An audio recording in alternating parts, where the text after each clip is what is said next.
তার অধীনে ১০০টি ম্যাচ খেলে ফেলল বিশ্ব চ্যাম্পিয়ন আর্জেন্টিনা। এর মধ্যে ৭৩টিতে জিতে এসেছে সাদা নীল শিবির, ১৮ বার করেছে ড্র, ম্যাচ হেরেছে মাত্র ৯টি। আসলে স্কালোনির হাত ধরেই আন্তর্জাতিক ফুটবলে নতুন এক স্বর্ণযুগে প্রবেশ করে আলবিসেলেস্তেরা। আর্জেন্টিনার ইতিহাসে এর চেয়ে বেশি কোচ হিসেবে সর্বাধিক ১২৪ ম্যাচে দায়িত্ব পালন করেছেন গুইলার্মো স্তাবিলে। দুই মেয়াদে ১৯৪১ থেকে ১৯৬১ সাল পর্যন্ত প্রায় ২ দশক জাতীয় দলের দায়িত্বে ছিলেন তিনি। কোচ হিসেবে আর্জেন্টিনাকে সর্বোচ্চ ৬ শিরোপা জেতানোর কীর্তিও স্টাবিলের। তবে স্টাবিল বিশ্বকাপ জিততে পারেননি। তার ৬ শিরোপায় ছিল কোপা আমেরিকার, যা পেরেছেন আর্জেন্টিনার দ্বিতীয় লিওনেল। সেদিক থেকে স্কালোনির মাহাত্ম্য অন্য যে কারো চেয়ে বেশি। অথচ কি দুঃসময়ে আর্জেন্টিনার দায়িত্ব নিয়েছিলেন তিনি। ২০১৮ বিশ্বকাপে হোর্হে সাম্পাওলির কোচিংয়ে ভরাডুবি হয় আর্জেন্টিনার। দলটাও আহামরি গোছের ছিল না। দ্বিতীয় রাউন্ডে বিশ্বকাপ থেকে বিদায় নেওয়ার পর সরে দাঁড়ান সাম্পাওলি। আর্জেন্টাইন ফুটবল সংস্থার কোষাগারের অবস্থা নাজুক। একটা ভালো কোচ যে রাখা হবে সেই টাকাই তাদের নেই। এমন টালমাটাল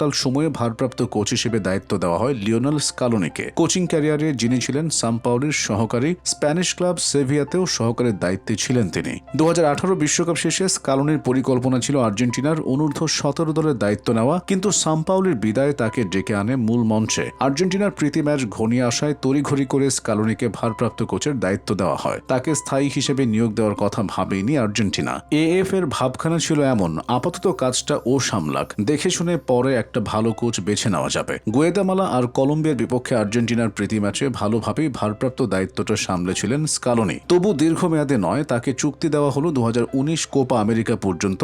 সেই টুর্নামেন্টে তৃতীয় হয় আর্জেন্টিনা। কোচ হিসেবে স্কালোনি নিয়োগ পাওয়ার পর অনেক সমালোচনা হয় আর্জেন্টিনায়। কিংবদন্তি দিয়েগো ম্যারাডোনাও কোচের সিটে তাকে বসানো নিয়ে প্রশ্ন তুলেছিলেন। সেই স্কালোনি ধীরে ধীরে দলকে তৈরি করেছেন, গুছিয়ে আনেন সব। সুন্দর পরিবেশ তৈরি করেন ড্রেসিং রুমে। দুই সিনিয়র মেসি ও আনহেল দি মারিয়ার সঙ্গে তরুণ তুর্কি এমিলিয়ানো মার্টিনেজ, রদ্রিগো ডি পল পরিবারের সবাইকে এক সুতোয় গাঁথেন। আর্জেন্টিনা ফুটবল সংস্থাও তার উপর আস্থা রাখে। ২০২২ বিশ্বকাপ পর্যন্ত নিয়োগ পান তিনি। আর্জেন্টিনার অসুখটা দ্রুতই ধরে ফেলেন স্কালোনি। তার মাইক্রোস্কোপে ধরা পড়ে দুটি সমস্যা। এই দলটা রক্ষণে বড় নড়বড়ে এবং অতিমাত্রায় মেসি নির্ভর। সাবেক তারকা পাবলো আইমার তো ছিলেনই, তার আরেক সাবেক সতীর্থ ওয়াল্টার স্যামুয়েলও কোচিং স্টাফে যুক্ত হন। স্যামুয়েলকে নিয়ে আসা হয় প্রথম রোগটা সারাতে। সেন্টার ব্যাক হিসেবে ক্লাব ও জাতীয় দলের হয়ে স্যামুয়েল প্রায় ৭০০ ম্যাচ খেলেছেন। এই দীর্ঘ অভিজ্ঞতা কাজে লাগাবে জাতীয় দলে। আইমার দেখবেন মাঝমাঠ আর আক্রমণ, সব সমন্বয় করবেন স্কালোনি। ধীরে ধীরে খেলোয়াড়দের পরখ করতে করতে ভারসাম্যপূর্ণ একটা দল বানিয়ে ফেললেন স্কালোনি। ২০২১ কোপা আমেরিকায় এই দলটাই জিতল শিরোপা।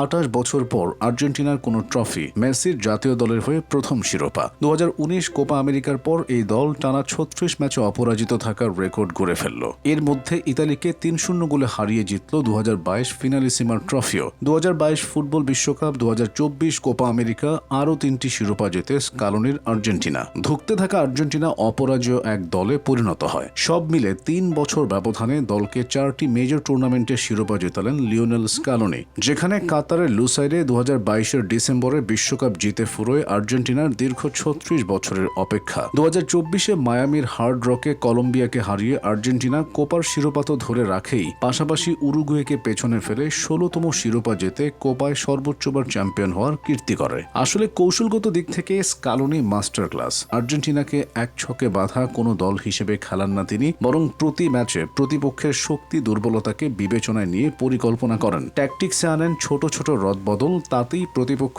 ঘায়েল হয় ম্যাজিকের মতো। ছোট ছোট পাসিংয়ে আক্রমণ তৈরি করা আর্জেন্টিনার মূল শক্তি এখন মিডফিল্ডের দখল ধরে রাখা। প্রতিপক্ষের পা থেকে বল নেওয়ার পাশাপাশি বল পজিশনে রেখে পাসিং ফুটবল খেলতেও পারদর্শী তারা। একপাশের উইং থেকে খানিকটা ভেতরে এসে বল রিকভারিতে তারা সাহায্য করেন, আবার বল নিয়ে প্রতিপক্ষের ডিবক্সের কাছেও পৌঁছে যান। আক্রমণে উইঙ্গারদের সাহায্য করতে আর্জেন্টিনার ফুলব্যাক দুজনও প্রায় উপরে উঠে যান।